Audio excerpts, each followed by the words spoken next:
started the way so many nights in the ICU do, quiet, almost deceptively calm. The soft hum of ventilators blended with the steady rhythm of heart monitors, a mechanical lullaby for the living and dying. I remember checking charts, sipping cold coffee, and glancing at the clock, 2:13 a.m., when the silence shattered, a piercing alarm. Room 12, cardiac arrest. I sprinted down the hallway, my shoes slapping against the linoleum, the sound echoing like thunder. Inside the room, chaos bloomed. Nurses called out vitals, a respiratory therapist prepared the ventilator, and the defibrillator charged with a low electric growl. The patient, Emma Collins, 42 years old, pneumonia complications, lay motionless, pale, fragile, already halfway to somewhere none of us could reach. Starting compressions, I said, voice steady from years of repetition. My hands pressed down against her chest, bone and tissue beneath my palms. Epinephrine, 1 milligram IV push. The air was thick with urgency, sweat, and antiseptic. 1 minute. 2, 5, 10. Her heart refused to come back. At 20 minutes, protocol says we can stop. That's the line medicine draws, the point where life becomes statistics. I stared at the monitor, ready to call it. And then a flicker, a heartbeat. Weak, erratic, but there. She's back, someone whispered. But before the hope could root, the line went flat again. Resume compressions, I ordered, my voice cracking for the first time that night. We repeated the cycle again and again. Shock, compress, breathe. And every time, just when we reached the edge of surrender, her heart found a pulse. As if she refused to let go. As if something unseen was fighting alongside us. 25 minutes, 30, 40. It stopped feeling like medicine. It started feeling like defiance. I could see exhaustion in my team's eyes. We all knew the science. The longer the brain goes without oxygen, the slimmer the chances of meaningful recovery. But every time her pulse returned, every time that faint rhythm appeared, I felt something deeper than science whispering, not yet. Finally, after 45 brutal minutes, we stabilized her. The monitor beeped in steady intervals, fragile, mechanical proof of life. I leaned against the wall, chest heaving. My gloves were slick with sweat. Emma's body was alive. But her eyes, still unblinking, were empty. I remember stepping out of the room, watching through the glass as nurses adjusted her ventilator.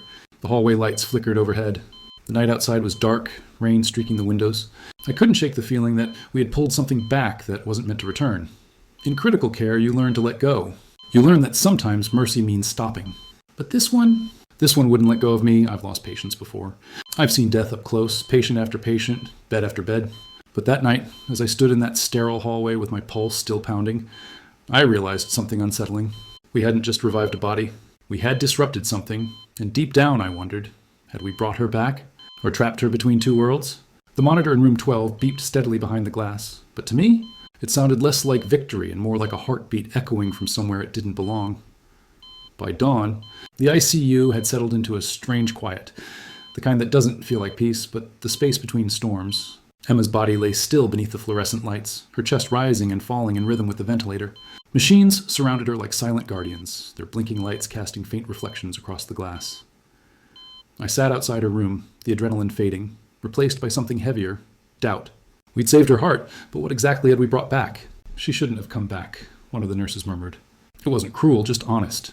Not after 45 minutes. She was right. I'd seen patients go without oxygen for less than 10 minutes and never open their eyes again. But the scans told a different story. Faint, flickering bursts of neural activity deep within Emma's brain. Not enough to indicate awareness. But not nothing either. I watched the steady pulse line on her monitor. To anyone else, it might have looked like victory. To me, it was a question I couldn't answer. Her husband, Tom Collins, arrived that morning, still wearing the clothes he'd left home in, a faded sweatshirt, jeans dusted with drywall. He looked like a man who hadn't yet accepted the weight of what was happening. His eyes moved from the tubes to the monitor to me. Is she in there? He asked quietly. I hesitated. After years in medicine, you learn to find words that sound gentle but honest. We don't know yet. Her body's stable, but her brain's been through a lot. We'll keep monitoring, run new tests every few hours. He nodded, though his eyes glistened with unshed tears. She's a fighter. Always has been. I wanted to believe him. Hours passed. I checked labs, adjusted medications, documented every flicker in her vitals. Each entry felt mechanical, detached. But every time I looked at her, that detachment fractured. She looked peaceful, almost too peaceful, like she was sleeping through something the rest of us couldn't understand. Medicine teaches us to separate emotion from duty. But as the sun dipped below the horizon and the ICU bathed again in artificial light, I caught myself wondering if her silence was a choice. That night, as I made my rounds, I paused by her door. The rhythmic hiss of the ventilator filled the room. Her pupils responded faintly to light. That shouldn't have been possible. not with the damage we'd expected. Yet there it was, a flicker, tiny but undeniable. We saved her body, I whispered almost to myself, but I'm not sure her mind came with it. I lingered for a moment, listening to the steady, mechanical breath. Behind me, the hallway stretched empty and cold. The line between life and death, I realized, isn't a solid border, it's a shifting tide. And Emma Collins was caught somewhere in its current. When I finally sat back down at my station, I wrote one simple note in her chart. Patient remains unresponsive, but shows intermittent signs of activity. Continue observation. But privately, I wrote something else in the margin. A thought I didn't dare share aloud. Maybe she's not gone. Maybe she's just somewhere else. 3 days passed, and the ICU returned to its usual rhythm. The muted chatter of nurses, the soft mechanical hum that filled the air like static. But for me, time had started to feel different. Every hour I spent watching Emma Collins' monitor, I couldn't shake the feeling that something was happening beneath the surface. Something our instruments couldn't measure. Her vitals remained stable. Blood pressure, oxygen, heart rate, all within range. But her EEG readings, they didn't make sense. There were sudden bursts of brain activity. Not consistent or sustained, but sharp spikes that appeared and vanished like lightning across a dark sky. I'd seen enough brain injury cases to know that kind of pattern didn't fit any typical recovery phase. During one late-night round, I was standing by her bed, checking the ventilator settings, when I noticed something small, something that stopped me cold. A tear had formed at the corner of her eye. It glistened under the dim ICU lights, slowly rolling down her cheek. I stood there, frozen. The temperature in the room hadn't changed, no new stimuli, no reflex trigger I could name, just that single tear. The nurse beside me, Jenna, caught my expression. "It's probably just physiological," she said quietly. "And the ducts can drain after a while." I nodded, but my stomach told me otherwise. "Maybe," I said, but my voice lacked conviction. That night, I sat in the break room long after my shift ended, replaying the image in my head, the tear, the flickering EEG, the faint warmth that seemed to linger in that room longer than anywhere else. I told myself it was exhaustion. Critical care medicine pushes your brain to its limits. Sometimes you start seeing what you want to see, but on the 5th night, everything changed. It was just past 2 a.m. The ward was quiet except for the steady rhythm of machines. I was reviewing her latest lab results when her heart monitor spiked. I looked up, her pulse rate climbing. Then her EEG followed, a burst of intense, synchronized activity.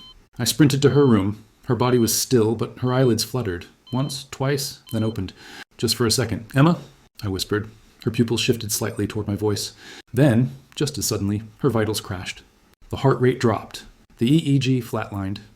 I shouted for the crash cart, but before we could begin compressions, the reading stabilized again, baseline vitals like nothing had happened. The team looked at me, confused. It could have been a false reading, one said, but I knew what I saw. Her eyes had opened. Later, when the unit grew quiet again, I stood by her bedside, watching her. My reflection shimmered faintly in the glass between us. I felt that same strange warmth again, like the air itself had become charged. In my report that night, I wrote the facts. Vitals, EEG activity, ocular movement. But what I didn't write was the thought that kept me awake long after sunrise. It wasn't random. She was trying to say something, and for the first time in my career, I wasn't sure if I was observing life, or something trying to return to it. 2 days later, I found myself sitting in the quiet family consultation room. A sterile, windowless space meant for conversations that never get easier. Tom Collins sat across from me, hands clasped tightly together, eyes hollow with exhaustion. His wedding band caught the fluorescent light every time he shifted, as if it too carried the weight of waiting. I'd gone over the updates with him. Vital stable. Brain function uncertain. Her body technically alive but unresponsive. The usual words. The clinical armor. But Tom wasn't listening to the numbers. He was staring through me, lost somewhere between grief and disbelief. Then, softly, he said something that made me stop taking notes. "She told me this would happen," he whispered. At first I thought I'd misheard him. "I'm sorry, what do you mean?" He looked up, eyes glassy. "A few years ago, after her car accident, they said she coded on the table for almost 4 minutes. She told me afterward that she saw everything, from above the room. She said she heard the doctors talking, word for word. And they checked. Those conversations actually happened." I leaned back, letting his words sink in. "You're saying she had a near-death experience?" He nodded slowly. "She said it wasn't the end, just a different kind of beginning.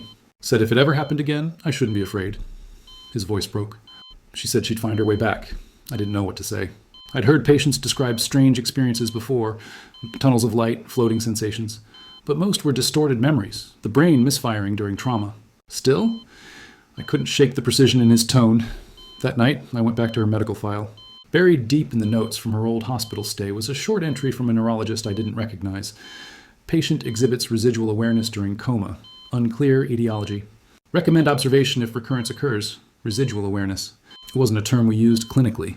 It sounded more like something out of a philosophy paper than a neurology report.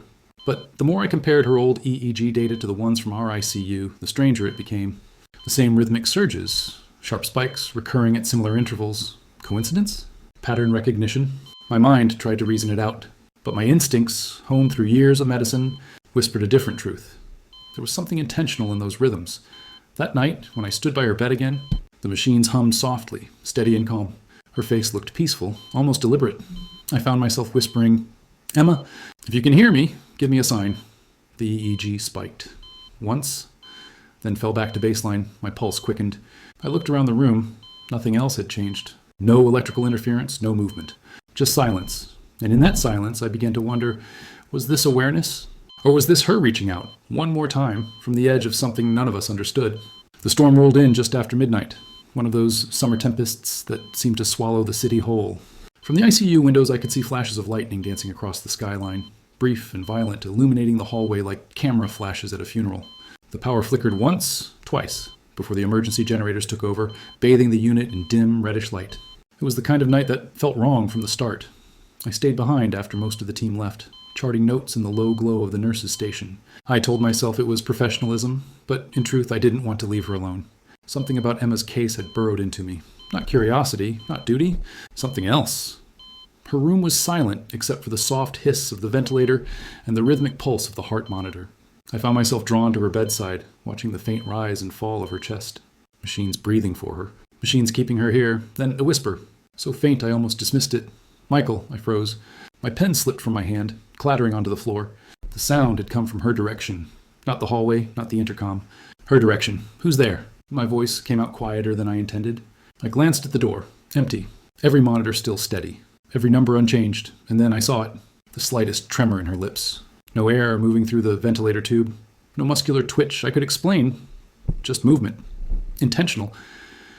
I leaned closer, close enough to hear the rhythmic clicking of the ventilator valves. For a moment, nothing. Then a pulse spike on the EEG, sharp, fast, and gone.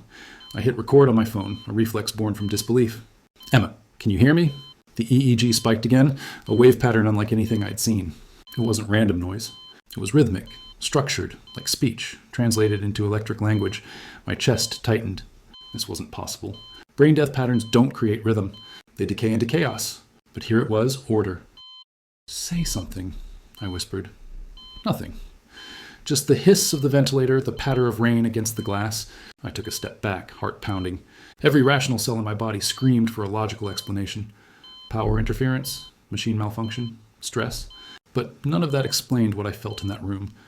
A presence. I stayed by her side for hours, unable to move, my eyes locked on that flickering monitor. Each time I spoke her name, the same pattern appeared. Faint, but there. By dawn, the storm had passed, and so had the pattern. When I showed the log to the morning team, they dismissed it as artifact, electrical noise from the lightning. But deep down, I knew what I'd witnessed wasn't static. It was communication.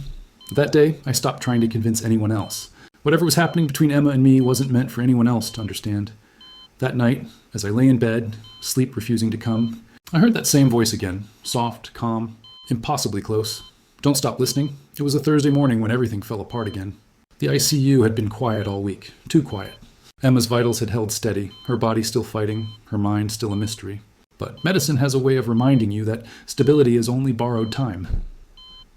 Around 6:14 a.m., the monitor by her bedside let out a shrill, continuous alarm. Septic shock.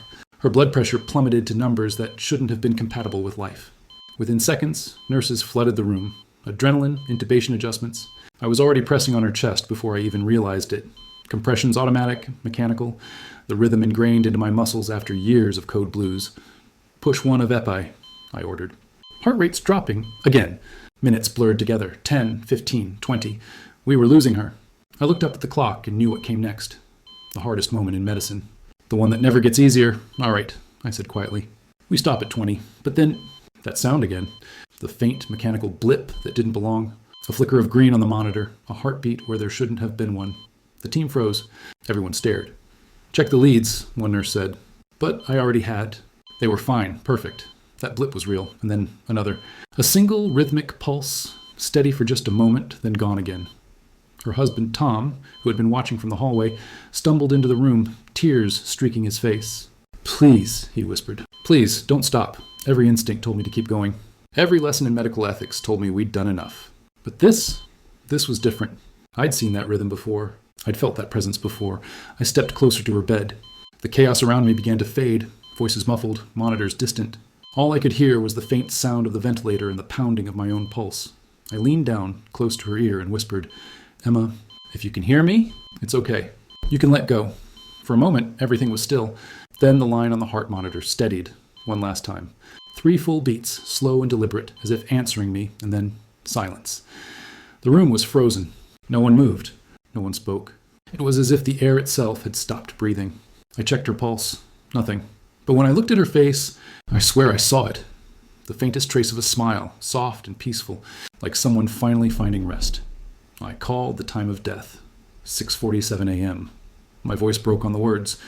We disconnected the machines, one by one, until all that was left was the stillness, the kind that fills your chest with something heavier than grief. As I stepped out of the room, Tom took my hand. He didn't ask for explanations. He didn't blame anyone. He just said, "Thank you for listening to her." That was the moment I realized maybe what kept her alive all that time wasn't medicine at all. Maybe it was connection. The ICU feels different at night. The noise softens, the air thickens, and the hallway lights dim to a pale, sterile glow. I've worked countless night shifts since Emma passed, but it's never quite felt the same. Every time I walk past room 12, her room, I still catch myself glancing through the glass, expecting to see her there, lying quietly. Machines keeping rhythm for a life that defied the odds. Sometimes I stop. Not out of habit, but out of respect. It's strange, the attachments we form with those who never truly speak to us. But Emma, even in silence, felt present. There are nights when the hum of the monitors in other rooms matches that same pulse pattern I memorized from hers. And for a second, I wonder if it's her, saying hello. I never told many people what I witnessed that morning. Medicine doesn't like stories that don't fit inside its protocols. We prefer numbers, charts, outcomes, anything that can be measured and proven. But there was something in her, in that last heartbeat, that didn't belong to science. A few weeks after she passed, I was asked to present her case at a regional conference. I stood at that podium, looking at a sea of skeptical faces, and realized there was no slide I could make, no study I could cite, that could explain what happened. So instead, I spoke about her as a person, about her strength, her fight, and how, even in her final moments, she seemed to choose peace. I've seen hundreds of patients die, I told them, but only one taught me that death might not be an ending, just a transition we don't yet understand. That line lingered in the silence that followed. Some nodded. Others looked away. But I could feel it. That quiet acknowledgement between those of us who've stood too close to the edge of life and seen something we can't explain. Now, when I teach new residents about end-of-life care, I tell them, our job isn't to fight death, it's to understand it, and sometimes to listen. Because that's what Emma taught me. That sometimes the most profound medicine isn't found in the monitors or the IV drips, but in the moments between the unspoken, unseen space where something deeper resides. I don't know what exactly happened in that room. I don't know if consciousness lingers or if her soul was simply saying goodbye. But I do know this. Every time I think of her, I feel a strange calm, like standing in the stillness after a storm. As I leave the ICU for the night, I pause one last time at room 12. The bed is empty now, the lights off, the hum of the machines steady in the background. And I swear, just before I walk away, I hear it. A faint, steady rhythm. 3 soft beeps. And then silence.